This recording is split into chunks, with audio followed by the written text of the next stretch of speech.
ભરૂચમાં આરસીસી દ્વારા આંતરરાષ્ટ્રીય મહિલા દિવસની ઉજવણી। આંતરરાષ્ટ્રીય મહિલા દિવસના પૂર્વ સંધ્યાએ આરસીસી ભરૂચ દ્વારા પી.ડી. શ્રોફ હોલ ખાતે એક કાર્યક્રમનું આયોજન કરવામાં આવ્યું હતું।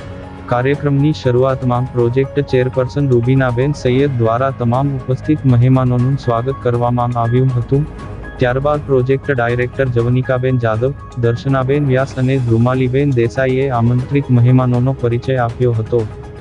આ અવસરે ઉપસ્થિત મુખ્ય મહેમાનો જિલ્લા શિક્ષણ અધિકારી સ્વાતિબા રાઓલ, ડિસ્ટ્રિક્ટ સિવિલ જજ પી.પી. મોકાશી અને જિલ્લા આયુર્વેદિક અધિકારી ડોક્ટર આમ્રપાલીબેન પટેલનું શાલ ઓઢાડી અને સર્ટિફિકેટ આપી વિશેષ સન્માન કરવામાં આવ્યું હતું। પ્રાસંગિક ઉદ્બોધન કરતા જિલ્લા શિક્ષણ અધિકારી સ્વાતિબા રાઓલ અને પ્રેસિડેન્ટ જાહ્નવી દર્શને મહિલા સશક્તિકરણ અને સમાજમાં સ્ત્રીઓના યોગદાન પર ભાર મૂક્યો હતો।